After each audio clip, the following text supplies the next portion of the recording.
Sciences are divided into various categories in terms of how useful they are. You have, for example, certain types of knowledge that is utterly useless. It doesn't grant you anything of value, any benefit in this world or the next. Imam al-Kadhim Musa ibn Ja'far, salawatullahi wa salamuhu alayhi, is quoted in the blessed book of Al-Kafi as having said, دخل رسول الله صلى الله عليه وآله المسجد يوما ما. God's messenger once went to the mosque. When he entered the masjid, فرأى جماعة محيطة برجل. He noticed a group of people that had gathered around an individual, someone who was from out of town. فقال رسول الله ما هذا. The Prophet didn't ask, who is that person? He said, what is this? What's this about? What's going on? فقيل له علامة. That person is a allama. In today's vernacular, if we were going to use lingo that is familiar to us in this day and age, we'd say that person is a doctor, that person is a professor. In other words, the highest accolade, the highest title you could grant someone. إنه علامة. The Prophet said, what does he know that grants him this incredible fame and attraction and brings everyone around him? فقالوا إنه أعلم الناس بأنساب العرب. This person's knowledge revolves around the science of genealogy. In other words, he knows people's family trees. If you introduce yourself to him and say that my uncle was such and such, my father is such and such, by identifying key individuals in your family, he's able to trace your family tree back to the original tribes, for example, or the geographic location from which you came, whether you're originally from Yemen or Iraq or Persia or the Roman Empire or whatever the case may be. إنه أعلم الناس بأنساب العرب, number one. وبتاريخ الجاهلية وقصص العرب وأشعارهم. This person is very well versed in poetry. He's well versed in the stories of the people in the pre-Islamic pagan era. MashaAllah. In other words, he's a Wikipedia in and of himself. He carries such great wealth of knowledge. How does the Prophet respond to that? Again, we need to be able, before I tell you the actual prophetic statement regarding this, we need to reach a level of appreciation for true, authentic knowledge and the level of maturity so that we're able to distinguish these kinds of sciences, or what I like to call pseudosciences, from real, authentic, useful sciences. I talked about this last night when I said that ultimately we as individuals have a limited amount of resources that have been made available to us. Whether it is our time. Notice how many people, how many organizations, how many corporations, how many governments, how many entities out there are all vying to get your attention. In fact, in the media business, when they talk about ratings for a TV show, when they talk about the number of people that have watched the pilot for a series, for example, which is a key determining factor for the media executives to decide whether or not the series should be renewed for another season, right? When they talk about the views, the statistics, the viewership, they talk about eyeballs. I mean, what does that tell you about the way the media looks at individuals? You're not a person to them. You're just a set of eyeballs.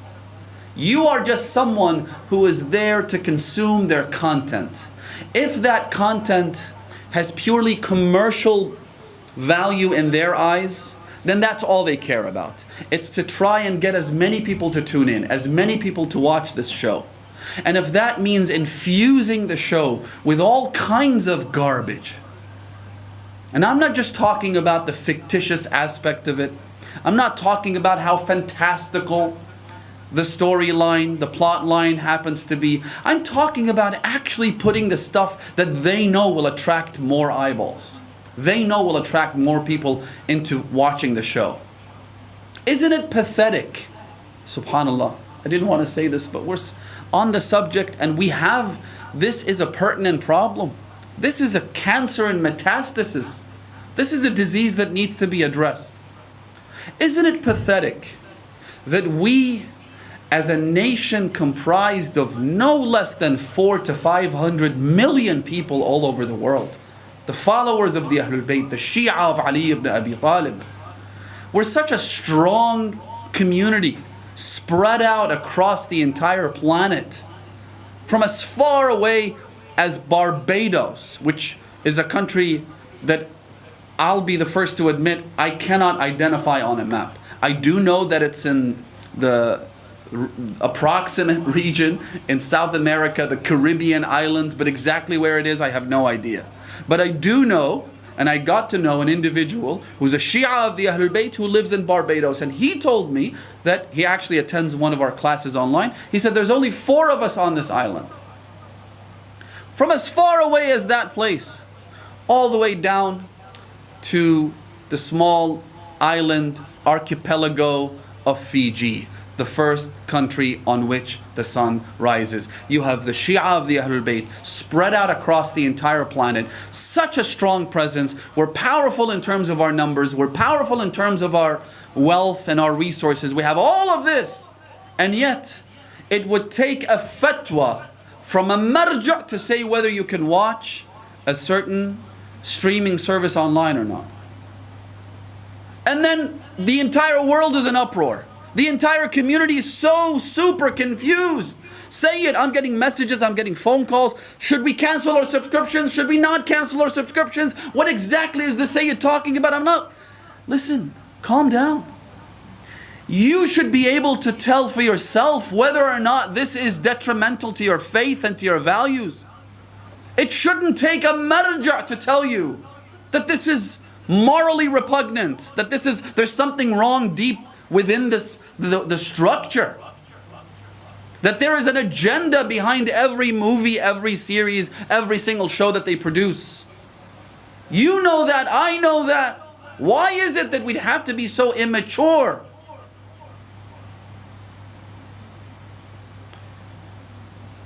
And so they look at you as a set of eyeballs. How many can we get to tune in? How can we make sure that more people watch this show? By adding elements which merely put the show in a different age bracket. So it goes from being suitable for teenagers, for example, or suitable for children. It just gets bumped up one category into mature audiences, because of all the filth and immorality that gets spewed inside these programs. And we just fall right into it. Of course it gets normalized. Of course it gets more and more mundane. We become desensitized to it. Did you know that this word that I just used, desensitization, is actually in their manifesto? Astaghfirullah. We live in a world where you can't even speak up openly. You can't even express yourself, even from a purely religious perspective. But that's why people like me and people in my position would have to rely on you. We'd have to rely on your intelligence, on your due care about your own faith and your own values. To not be naive about these things. To sober up and wake up and smell the coffee. As Amir al-Mu'mineen alayhi salatu wassalam says, مَنْ نَامَ لَمْ يُنَمْ عَنْهُ. If you're sleeping, if you've got your head stuck in the sand, if you're the boiling frog, which is one of my favorite metaphors, and I've spoken so much about it I won't even explain it, I'll have you Google it. If we happen to be the boiling frog in that pot of water that's increasing in its temperature so gradually and so slowly that we have no idea what's going on and that we're being cooked right before our two eyes, مَنْ نَامَ لَمْ يُنَمْ عَنْهُ. The enemy is wide awake. You may be asleep. You may be thinking it's all hunky-dory. That, oh, this is just a harmless show, it's a harmless program, it's a harmless website, it's a harmless phone, it's a harmless computer, it's a harmless world, it's a harmless everything. But your enemy is wide awake. Your enemy is plotting against you. I'm not one of those paranoid types. I'm not a conspiracy theorist. These are the words of Amir al-Mu'mineen I'm relaying to you. لَمْ يُنَمْ عَنْهُ. The enemy is awake 24/7, plotting and scheming and creating an agenda for the next 50 years. One of my favorite quotes is, if you remember, I don't want to get into the details, but there was an incident. So it involved the Catholic Church and the child abuse scandal a few years back. And one of the people who spoke on behalf of the church, who was trying to sort of sweep things under the carpet and make sure that there are no repercussions as far as the church was concerned, he came out and said, the Catholic Church thinks in centuries. While you and I are too busy in our own little pathetic fights with our friends and family, while you and I are busy creating enmities and antagonisms over which marja you follow, and so on and so forth, the other side thinks in centuries. As in, what are we going to do in the 22nd century? How will we implement this agenda? I digress. So, Rasulullah is presented with a man who's a professor, doctor. What does he know? He knows poetry, he knows genealogy, he knows a lot of stories, mashallah. He's very well spoken, he's extremely articulate. He would make the perfect speaker. What does Rasulullah say in response? He said, ذَاكَ عِلْمٌ لَا يَضُرُّ مَنْ جَهِلَهُ وَلَا يَنْفَعُ مَنْ عَلِمَهُ. The Prophet immediately opens a new category of science. And he says, this knowledge that this person has fits into this category. What is it? He said, if you don't know this, then you've lost nothing. لَا يَضُرُّ مَنْ جَهِلَهُ. So what? If you don't happen to be an expert on, let's say, medieval war armor.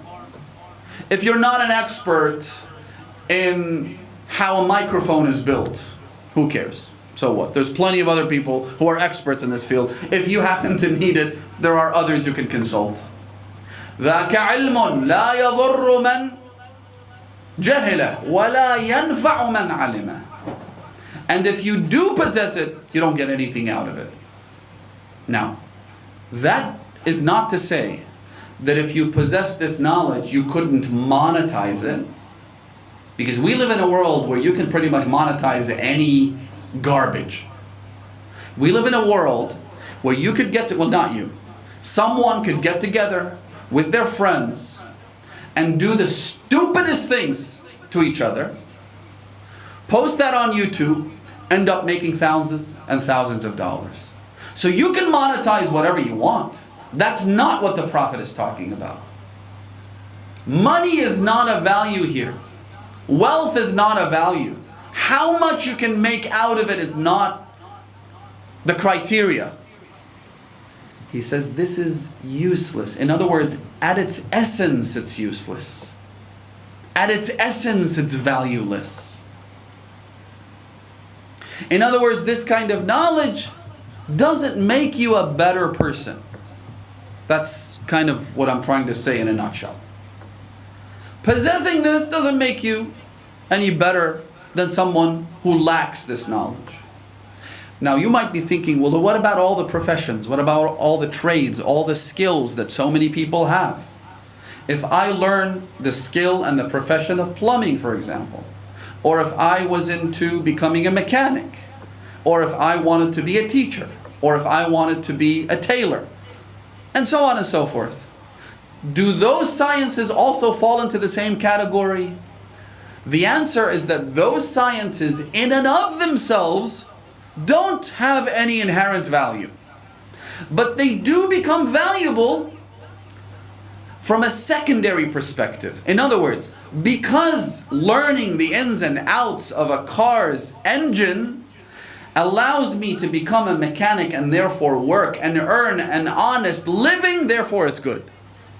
But in and of itself, imagine if somebody has a habit of knowing all the details about a car's engine. You would say to them, come on, man, I'm sure there's better things you can do with your life. You see what I mean? So, if this science is something that allows you to work and earn an honest and legitimate living, provide for yourself, your family, then it makes it good. Otherwise, by itself, it doesn't have any inherent value. Which is why, if you look at Mafatihul Jinan, in the section that deals with Ta'qibatu Salatil Asr, we have this dua narrated. It's beautiful, and it also helps shed light on this point that we've been talking about. You say, Allahumma inni a'udhu bika min nafsin la tashba'. Oh Allah, I seek refuge in you. In other words, this is such a demon, such a dangerous state of mind, that you have no recourse, you have no option but to seek refuge in Allah subhanahu wa ta'ala.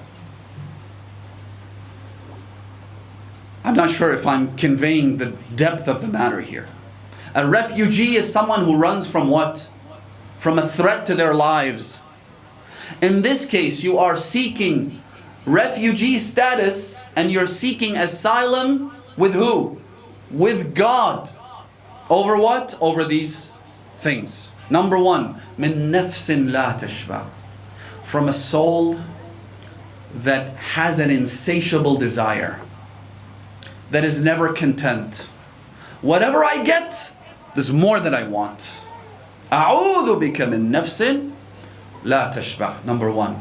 Number two, wa min qalbin la yakhsha', and from a heart that never bows down. A heart that lacks fear from Allah subhanahu wa ta'ala. A heart that never breaks, and therefore an eye that never tears up. وَمِن قَلْبٍ لَا يَخْشَعْ. Number three, وَمِن عِلْمٍ لَا يَنْفَعْ. And I seek refuge in you from a knowledge, a science that has no benefit, that provides me with no value. It's just something I know. A lot of our hobbies fall into that. Am I saying that you can't have a hobby? Am I saying that you can't be interested in something outside of work? I'm not saying that. What I am saying is, given the limitations imposed on our resources, on our time, on our energy, given the fact that we ultimately have to spend a minimum of 6-7 hours to sleep. That's what they're saying nowadays anyway. If you ask a doctor, what is a healthy amount of sleep? They'll say 7 hours, right? I have my own theory about that, but that's another issue. The hadith says, صَاحِبُ النَّوْمِ يَأْتِي يَوْمَ الْقِيَامَةِ فَقِيرًا. A person who oversleeps, a person who sleeps too much, will come on the day of judgment and he will be a beggar. Imagine, like, everybody has something. Everybody's built. They've invested their time and their effort, that they have things that they've received in the form of remuneration on the day of judgment, but I will be the one running from person to person, begging them to give me some of their rewards, give me something. Ya'ti faqira, I'll be the beggar. But anyway, Given the limitations imposed on our time and resources, how much time can we allocate to these hobbies? How much time should we allocate to watching TV series and movies and so on? Sure, we all need a little time to let some steam off. Sure, we need time to engage in, things that bring us pleasure, that are within the confines of what is halal. We need these things. But ultimately, as our traditions stipulate, you need to please yourself, you need to seek pleasure so that you can refuel, you can re-energize, and then put all that energy you've just accumulated back into what? Into the service of Allah subhanahu wa ta'ala. In other words, your primary, subhanallah, I sometimes come across people in this Husayniya as well as others. And you look at this person, they're not the kind of people that are goofing off or being dull bludgers, as they say. They're not the kind of people that have put all of their responsibilities onto the shoulders of other people. They're not living off of other people's work. They also have a job. They also have a family. They also have responsibilities. But when you look at them, you realize that their primary concern in life is the service of the Ahlul Bayt alayhim as-salam. And it takes a special kind of person to be that. Special kind of mindset to put you in that position. Obviously, tawfiq has to be there. God has to give you the backing to be placed in the right position at the right time, at the right place, so that you could be at the service of the Imam of your time.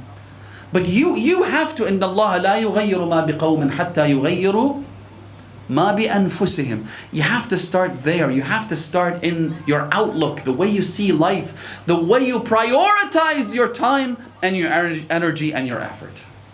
So the Prophet said, this science, it doesn't hurt anyone if they don't have it. It doesn't benefit anyone if they do. ثُمَّ قَالَ رَسُولُ اللَّهِ. Then the Prophet elaborated further. He said, الْعُلُومُ ثَلَاثَةٌ. Sciences come in three categories. إِمَّا آيَةٌ مُحْكَمَةٌ.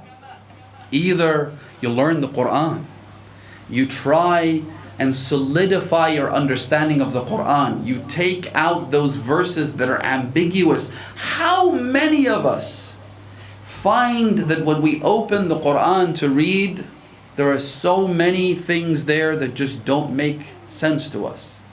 Not that they contradict logic, we just don't understand what Allah subhanahu wa ta'ala is talking about. And that is a testament of our ignorance. It shows that this was never a priority for us. For me to learn what the Quran has to say is not exactly something that I feel I should do before I start to get into other sciences and hobbies and useless skills, right? So number one, the Holy Prophet says, Ayatun muhkama. If there are ambiguous verses, if there are things in the Quran that don't make sense to you, learn, understand, ask the exegists, refer to the commentary, figure out what it has to say.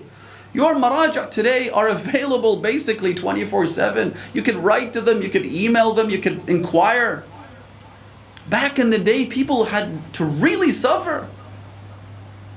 The amount of effort that had to be put in to learn, to acquire these books, I don't want to even get into that, but I think you know what I'm talking about. Nowadays, it's available, it's at your fingertips. You can basically ask whatever you want and be informed of the answers of all your questions. Number one. Number two, the Prophet says, and shari'atun qa'imah. What is halal, what is haram, what is wajib, what is forbidden. All these things that we call ahkam, these jurisprudential matters, the vast majority, or the bulk of which, are printed in the form of al-risala al-amaliyya, by whoever your marja' happens to be. How many have actually picked up that book and read through it? How many have had classes where they learn all these things? Again, the Prophet says, number one, it's the Quran. Number two, it's what your obligation is in this life. What you're supposed to do and what you're supposed to avoid.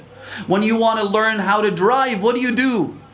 The first thing you do is you sit for a knowledge test. But before that, you have to read an entire book. A manual that tells you what you can and cannot do as a driver. In this country, there are particular rules that don't apply in other countries. You have to understand what the yellow light means, what the amber light means, and so on. And so you have to learn whether you can cross these lanes, you can't. All these things you have to learn them, you have to ask. If you think about it, the amount of energy, the amount of hours you have to put in just to be able to sit behind the wheel in this country is just mind-boggling. And yet we do it. Why? Because we feel there's always this sense in our minds that, oh, we associate driving with freedom. If I'm able to drive, then I can have my own car. I can look super cool and I can go wherever I want, whenever I want. Of course, the reality is not that. We all know that. Once you get your license, it's just another thing. It's just another piece of paper or plastic. But in our mind, that's what society's conditioned us to think. That, oh yeah, if you're able to drive, all your problems are over. Your problems are just about to start. They're about to begin. Now you have to think about getting a car, and you have to think about all the plethora of problems that come with owning your own car. Then the Prophet said, وَسُنَّةٌ قَائِمَةٌ. And sunan meaning etiquettes. So either the Quran or the wajibat or the etiquettes of life, akhlaq. What is good? What is moral? What is less than moral? Then the Prophet said, وَمَا زَادَ عَلَى ذَلِكَ فَهُوَ فَضْلٌ. Anything other than these three types of sciences is an extra. And if it benefits you in the sense that it allows you to earn a living, then it's good. If it doesn't, then it's useless. Now, there are some sciences which are not just useless, but detrimental and dangerous. For example, sorcery, magic. I'm talking about black magic, not little magical tricks that you do in kids' birthday parties, by the way. These things are haram.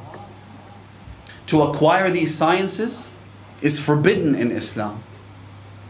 Is there value in it? There may be.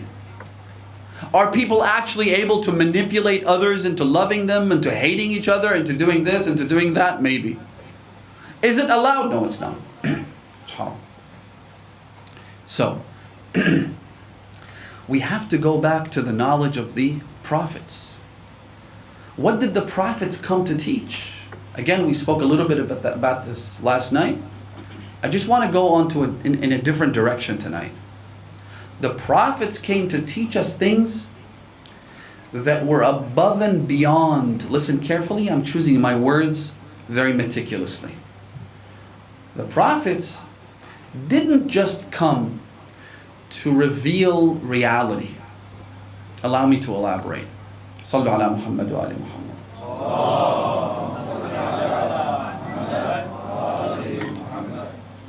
Some philosophers have objected on the question of why we need prophets and messengers and apostles, which is a question that's been around for as long as people have lived on this earth. Why do we need a prophet? It's a very fundamental question. Why couldn't God just reveal a book and the book would have the major primary instructions that God has sent, and that would be the end of the story? وَمَنْ شَاءَ فَلْيُؤْمِنْ وَمَنْ شَاءَ فَلْيَكْفُرْ. You want to follow this? You can. If you don't want to follow it, well, you'll face the consequences. Why prophets? What did prophets bring us that was so valuable? So some philosophers have said, if the prophets came to reveal reality, in other words, they came to tell us things that we don't presently know, then they're not doing much, are they? Because with further scientific endeavor and exploration, at some point we'll get to what the prophets came to teach us. And in fact, this is something that I've heard even Muslim philosophers say, unfortunately. The connotation here, the suggestion behind this statement, is that human beings are on an upward trajectory. Humans are developing. little by little, year after year, century after century, humanity is progressing, right? And I think this is what most of you think as well. Are human beings progressing or are they regressing? Are they moving forward or are they going backwards? A smart person, including all of you here, would ask the question, well, it depends on your definition of forward and backward. It depends on what you mean by progress versus regress. If you're talking about humanity being able to come up with a newer, better, more advanced version of smartphones year after year, then yeah, sure, we're moving forward. But if it comes to morality, if we're talking about humanity, then humanity is not moving forward. And I can bring you 1,000 different pieces of evidence to back this point, but I think you're intelligent enough to figure that out on your own. Are we actually moving forward? قال رسول الله صلى الله عليه وآله بعثت بين الجاهليتين وثانيهما أشد من الأولى. I was sent between the two epics of ignorance. Jahiliyyah. When I say Jahiliyyah, I think you can all relate this notion back to the most macabre and grotesque stories of barbarity that we associate with the pagan era before the revelation of Islam. You'll automatically think of how little beautiful girls would be buried alive because in that society it was seen as shameful to have a girl grow up and become an adult woman, right? We're talking about being the worst savages that humanity's ever heard of. We're talking about the worst of the worst, the scum of the earth, right? Rasulullah says, I was sent between two epics of Jahiliyyah, between two eras of ignorance, and the second is worse than the first. So are we moving forward? Now, this is why when it comes to picking what we're supposed to learn, we have to be extra careful. I take you back to the question I asked earlier. Do prophets simply reveal reality? No. Because if it was just a matter of revealing reality to us, if it was just a matter of, oh, don't kill your girls and that's it, then yeah, humanity should be progressing forward, not regressing backwards. So that's not it. In fact, look at how the Quran describes this. Allah subhanahu wa ta'ala says, لِيُعَلِّمَكُمْ. We have sent this messenger. Listen very carefully. مَا لَمْ تَكُونُوا تَعْلَمُونَ. These prophets came to teach you things. Now, unfortunately, I'm not a very big fan of translations of the Quran because over and over again, when I refer back to translations, I see mistake after mistake. Sometimes intentional mistakes, sometimes unintentional mistakes. In this case, I looked up one of the translations and I think they pretty much say the same thing. مَا لَمْ تَكُونُوا تَعْلَمُونَ is translated as to teach you the things that you did not know. But that's not what the Quran is saying. Anyone familiar with the Arabic language knows that the Quran is saying something else. مَا لَمْ تَكُونُوا تَعْلَمُونَ, which means the things that you would never have learned on your own. It's not a matter of time. It's a matter of impossibility.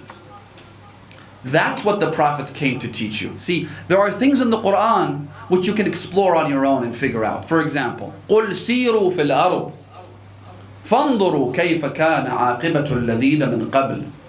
Go, travel on the earth and learn about the people that lived before you and what happened to them, the rejectors, the liars, the imposters. I was reading through some of the archaeological finds about the people of Sodom and Gomorrah. And it's really quite fascinating to learn the way the Quran describes the punishment that was sent on the people of Sodom, which, by the way, you've probably never heard this before, but there's a hadith that says Allah subhanahu wa ta'ala punished the people of Sodom and he destroyed them, when in fact he has never destroyed another nation for the sin of adultery. In other words, as evil and as immoral as adultery happens to be, what the people of Sodom did was much worse. So this is in case you will, inevitably you'll come across people who tell you, so what? No, I mean, there's sin, and then again there's another sin, and we're all sinners at the end of the day. The hadith says no. There are different kinds of sins. There are sins that are unforgivable. There are sins that are punishable, not just in the afterlife, but in this world. Allah subhanahu wa ta'ala completely eviscerated the people of Sodom. فَلَمَّا جَاءَ أَمْرُنَا, Allah subhanahu wa ta'ala says, جَعَلْنَا عَالِيَهَا سَافِلَهَا وَأَمْطَرْنَا عَلَيْهِمْ حِجَارَةً مِّن سِجِّيلٍ مَنْضُودٍ. When our command came, when the time was right, we turned that entire city over on its head, upside down. And we started to rain upon them burned clay. Now, the archaeological finds, because the Quran says, قُلْ سِيرُوا فِي الْأَرْضِ, go look. Where are the people of Sodom, the actual city of Sodom and Gomorrah? There is a difference of opinion as to exactly where it is, the precise location that is. But I think most archaeologists agree that it sits on the banks of the Dead Sea. In other words, it's between Jordan and Palestine. And Christian evangelical archaeologists have gone in and they've explored the land, and it's absolutely mesmerizing. It's terrifying, but it's mesmerizing on the other hand. Because you look at this and you see almost like a city that's like a really ancient city. This is what it looks like anyway. That's covered with layers upon layers of ash. And in fact, that's what the archaeologists say. They say there's a lot of ash in it. There's sand, of course, but on top of the sand, where did the ash come from? Right? They say this ash could only, the thing that amazes them is that the only way you could get ash is if you burn something, right? So something must have burned here. What burnt? How did it happen? They in fact say that there are relics of up to 1 million people there in this stretch of desert. And you have all these structures, and the structures look like massive mansions and palaces and whatnot. But in fact, they just, look like these old buildings with a lot of ash on them. And the amazing thing is, they have brimstone. Brimstone, by the way, is the old word used for sulfur.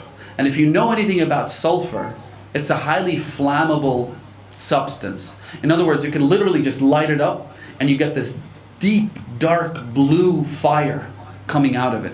Like I've never seen anything like it. You can't light up a piece of rock, but when it comes to sulfur, or what the Bible calls brimstone in the old language, and you see this scattered all across Sodom in what resembles a ball that's white, and again is very, very highly flammable. قُلْ سِيرُوا فِي الْأَرْضِ, go look what happened to them. So that's one kind of knowledge that you find in the Quran. Then again, you have another kind that, as I said earlier, we have no access to without the prophets. There's no way you can learn about these things. For example, what is the spirit? What is the soul? وَيَسْأَلُونَكَ عَنِ الرُّوحِ قُلِ الرُّوحُ مِنْ أَمْرِ رَبِّي. The soul is something that no one can understand. No scientist, no one is able to figure out exactly what it is unless you have access to the world of the unseen. You have access to metaphysical sciences, which is what the prophets had, right? Number two, وَمَا أَدْرَاكَ مَا يَوْمُ الدِّينِ. How could you learn about the day of judgment? How could you learn about the afterlife without having access to knowledge of the unseen? That doesn't come from empirical science. It doesn't come from experimental sciences. You have to go and refer to the prophets and messengers, and so on and so forth. All of these things are exclusive to prophets. They're exclusive to the Quran. They're exclusive to the Ahlul Bayt alayhimus salam, who are the successors of all of the prophets. Now,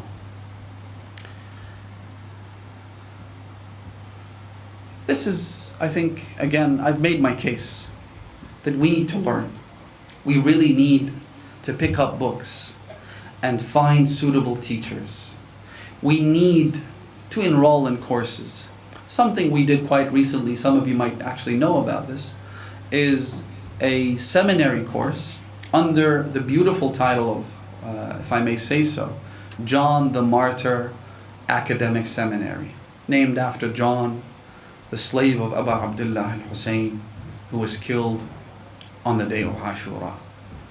It's a free course. It is, I think, combines in it things that were unimaginable just 10 years ago. 10 years ago, I travel the world and I visit different communities and I lecture all over the place. It's one of the perks, one of the privileges of what I do. And so many people at the end of every series approach me and say, how do we learn more? We've barely scratched the surface. How can we enroll in the Islamic seminary? How could we go back and learn the teachings and traditions of the Ahlul Bayt alayhimus salam? And my response to them was almost universally, listen, you can pack up and go to the holy city of Qom, Najaf, Karbala, elsewhere. You could do that. But at the end of the day, there's going to be so many challenges, so many obstacles in your way. Your families, your community, your job prospects, your studies, all these things will present a challenge. And so my advice to anyone who asks that question would be, look, you're pretty much on your own. You have to go find the sources, consult ulama, but ultimately you have to do your own learning. Now things are different. Now you have all of those sciences customized for a Western audience, being presented to you from the comfort of your own living room or bedroom, online for free, by qualified scholars, by teachers that have spent decades in the Islamic seminary. What more could you want? Right? And of course, alhamdulillah, we have a lot of people that have enrolled, but this is something that I definitely encourage you to sign up on. Just look it up online, John the Martyr Seminary or Academic Seminary. Because once you do that, then you qualify for an incredibly lofty position. And I'll just mention this hadith and wrap up, inshallah. At-Tabarsi says in his book, Al-Ihtijaj, incredible book, highly recommended. He quotes Imam Al-Hasan Al-Askari, alayhi salatu wassalam, as quoting his father, Imam Al-Hadi, who quoted his father, all the way back to Rasulullah. He said, قال رسول الله صلى الله عليه وآله, we have two kinds of orphans. Number one is an orphan who doesn't have one or both of their parents. يتيم انقطع عن أبويه. This orphan deserves the utmost care and compassion. This orphan, whoever sponsors them, whoever looks after them. Orphans are so special, the traditions tell us that if you so much as wipe your hands on their heads, it softens your heart. You acquire khushu'. That's how blessed these children are. Rasulullah said, Ana wa kafilul yatim. You've all heard this hadith. Kahatain. I and whoever sponsors an orphan, meaning takes care of them, not just pays a monthly fee, but actually takes them under their wing, so to speak. Ana wa kafilul yatim kahatain. And the Prophet put both of his index fingers against each other. And the Prophet in another hadith says, and I'm not saying kahatain, not like these two fingers, right? The middle and the index finger, where one is slightly taller than the other. No, like these two. In other words, you will be with me on the day of judgment in the same position. So it's incredibly special. But look at what Imam Al-Hasan Al-Askari quotes Rasulullah as saying, Sallu ala Muhammad wa ali Muhammad. Allahumma salli ala Muhammad wa ali Muhammad. He says, whoever looks after Aitam al-Muhammad, salawatullahi alayhi wa ala alihi at-tayyibin at-tahirin, who are not just disconnected from their parents, but they are disconnected from their imam. من انقطع عن إمامه. The Prophet says, number one, this person has to be يَتَعَلَّمُ عُلُومًا. You have to acquire the sciences of the Imams of the Ahlul Bayt. You have to become learned by yourself. But once you do that, you take a group of people who have been severed from their Imam, who have been disconnected from their master, the Imam of the time, and you also teach them. You also impart upon them the things that you have learned. In this country, as well as the United States and many other countries, there's an organization called Big Brother, Big Sister Program. Have you heard about that? Essentially what this is, it's a mentorship program. And this is something that I've been quite passionate about over the last couple of years. And I want to talk about it in an open forum like this, so that it becomes a substance for conversation, a topic of conversation, with the hope of us actually implementing this in the near future. Essentially what they do is every single adult who fits and ticks a certain number of boxes, fits a certain number of criteria. They do a background check, they find out their marital status, their financial status, and so on. Then they say that as an adult who is well-rounded, who is relatively successful and so forth, you should take one or two younger members of the audience and bring them under your wing. Look after them. The Imam, in fact, in this prophetic hadith, he uses this term. He says that they are our orphans who are in your care. If this is how we looked at other people, especially people who were younger than us, imagine the beauty of the society that we can build. The Prophet says that if you acquire knowledge, number one, and number two, you become a big brother to at least one person, one individual who's potentially a lost soul. We have people like that in our own families. Unfortunately, brothers and sisters, we've created a society for ourselves where we outsource everything to someone else. There's this mentality that if I want my kids to know about Islam, I send them to Saturday school, right? But as far as me learning and then teaching my own children, that's not something we're going to invest in. This is exactly what Rasulullah is suggesting that we do, is commanding us to do. He says, number one, learn. Number two, take one or two, three, four, whatever number of people you can take under your wing. Teach them, guide them, help them. You don't need to be a scholar to do that. You don't need to be a senior alim to do that. Yes, you have to know the basics. Yes, you have to have a good understanding of the fundamental tenets of this religion, which is, by the way, what this course teaches, the one that I talked about, John the Martyr Academy. There's a course on theology, which I did over a period of, I think, about 3 months. There's a course on eschatology, highly popular course that deals with questions about the afterlife, death, the previous worlds we've been through, the worlds we will go into after this one, our journey throughout the cosmos, right? There's a course on jurisprudence, all kinds of courses. Again, all available for free.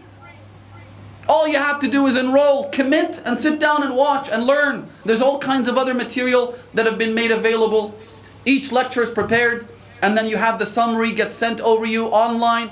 You get to see, you get to sit for tests, you could do essays and so on and so forth.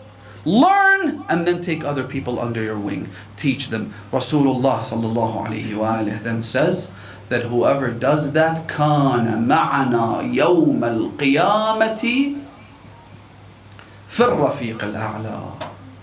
This person will be so elevated and such highly regarded because you have taught, you have taken care of the orphans of the Ahlul Bayt, the lost souls, the ones that needed guidance. Allah will glorify you, and the amount of reward that you will get far outweighs what you would get by simply sponsoring an actual orphan, because an actual orphan belongs to their parents that have passed, whereas here you're dealing with the orphans of Rasulullah. Didn't Amir al-Mu'mineen, in a conversation with the Holy Prophet, the Prophet said to him, Ya Ali, ana wa ant abawa hadhihi al-ummah. You and I are the fathers of this nation. Anyway, let's go to a place that broke the heart of the Ahlul Bayt even more than Karbala. When they asked Imam Zain al-Abidin alayhi salam, where did you suffer the most? What was the hardest place for you to be in? The Imam responded by saying, Ash-Sham, Ash-Sham, Ash-Sham. Only God knows what is buried deep into these sighs that are emerging from the blessed tongue of Imam Zain al-Abidin alayhi salam. With every utterance of the name Sham, only Allah knows what the Imam is referring to. Bi-abi huwa wa ummi. What they saw, what they experienced. When they first arrived to the main gate of the city of Sham, Yazid ordered the caravan to stop. Some have said for 24 hours, others have said for 3 full days. They just simply stopped them outside on the main gate. Why? For 2 reasons. The first reason was that they wanted to get ready. They had to put up the festivities. They were throwing the biggest party the city had ever seen, and they needed time to do all of that. They needed to bring out the musical instruments. They needed to bring out the drums. They needed to bring out the flutes. That was the first reason. The second reason is that the caravan of the sacred severed heads had yet to arrive. Because the caravan carrying the heads of the martyrs took a different route than the one taken by the captives, the women, the children. And that's why many of them hadn't seen the sacred heads since the day of Ashura. One wicked man approached, and when he got to the main gate, as they were about to merge, these 2 caravans were about to meet each other, he screamed, Allah qad ji'na binisa'il kafaratil fajara. Here we are bringing you the women and the children and the heads of the wicked ones, of the liars. Aywa wa ilah ya sahib al-zaman. When they entered the city, people started pelting them with stones. They threw garbage over the heads of the family of Rasulullah from the rooftop.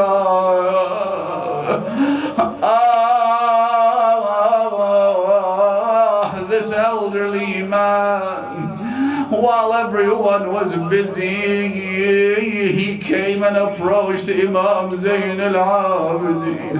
He said to him, Alhamdulillah alladhi fadahakum. Thank God for exposing you. Wa nasara al-amira alaykum, and granted victory to the Amir upon you. The Imam looked at this man. He must have seen something in this man's heart. He said to him, Ya Shaykh, hal qara'ta al-Quran? Have you read the Quran? He said, Ma antum wal-Quran. What have you got to do with the Quran? The Imam said to him, have you read the verse in which Allah says, قُلْ لَا أَسْأَلُكُمْ عَلَيْهِ أَجْرًا إِلَّا الْمَوَدَّةَ فِي الْقُرْبَى. He said, yes, I have read that verse. He said, let me ask you about another one. Have you read the verse where Allah says, إِنَّمَا يُرِيدُ اللَّهُ لِيُذْهِبَ عَنْكُمُ الرِّجْسَ أَهْلَ الْبَيْتِ وَيُطَهِّرَكُمْ تَطْهِيرًا. He said, yes, I have read that verse. What's that got to do with you? He said, have you read the verse where Allah says, وَآتِ ذَا الْقُرْبَى حَقًّا? He said, yes, I have. The Imam said, وَاللَّهِ إِنَّا نَحْنُ الْقُرْبَى وَإِنَّا أَهْلُ الْبَيْتِ. We We are the Prophet's relatives. We are the Prophet's children. We are the Prophet's family. The old man started to cry. He said, Aywa wayla, what have I done? Allahumma inni abra'u ilayka mimman zalama ala Muhammad. They say Yazid heard of this man cursing him, فَأَخَذَهُ وَقَتَلَهُ. But before that he said to the Imam, Ya ibn Rasulullah, هَلْ لِي مِن تَوْبَةٍ. The Imam said to him, إِن تُبْتَ تَابَ اللَّهُ عَلَيْكَ. أقعد ذليلا في دمشق كأنني من الزنج عبد غاب عنه نصير. These are the words of Imam Zayn al-Abidin. ثم تمنى الإمام الموت فقال فيا ليت أمي لم تلدني ولم أكن. Yazid